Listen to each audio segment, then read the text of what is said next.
It's my favorite time of the week, Cliniko family. It's that time of the week where I can fill you in on all the changes, updates, and new features that have been released in Cliniko.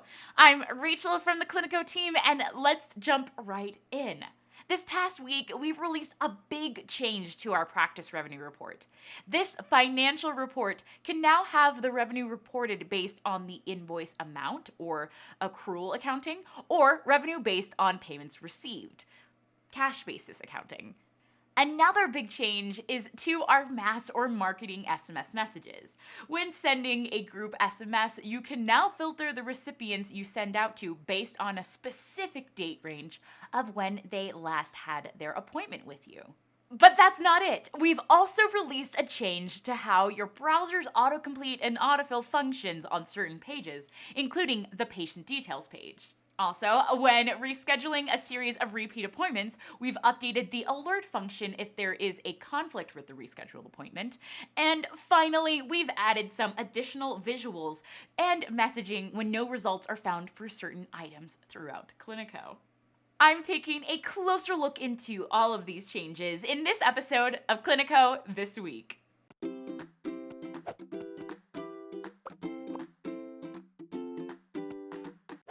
We have so many great changes to go over, so let's go ahead and start with the updated practice revenue report.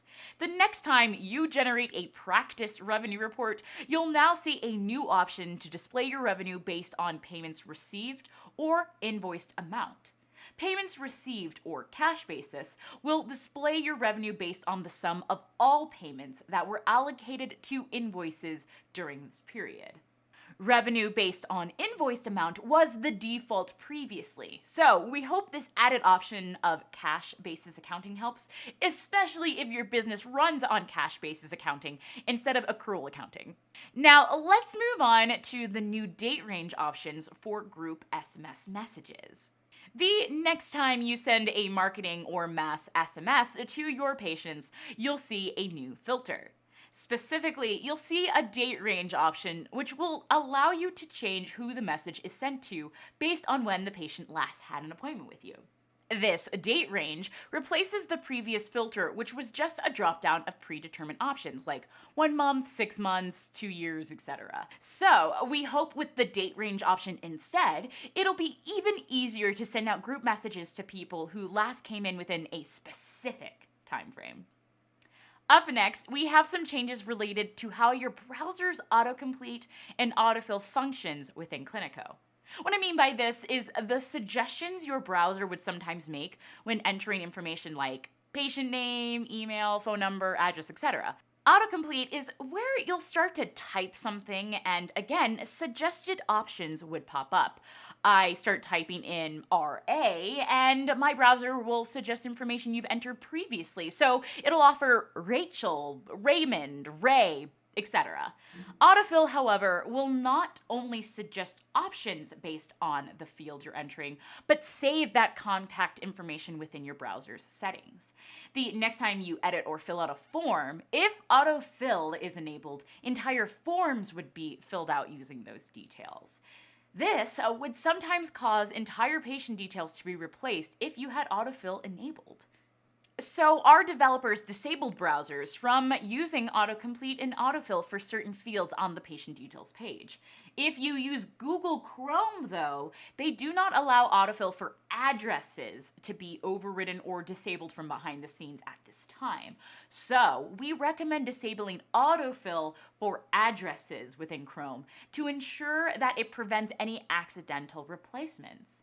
Just note, turning off autofill for addresses will not affect autofill for passwords or login details that you've saved within Google Chrome. Other browsers, though, will automatically have autocomplete and autofill disabled on the patient's page. Our final changes are related to appointments and search results. For the appointments page, if you reschedule a repeat appointment, we will now make it clearer when there is a conflict. Whether it's another appointment taking place at that time or you were set to unavailable during the rescheduled time. We make this clear via a yellow alert that appears at the top of the page, alongside the date or dates with the conflict.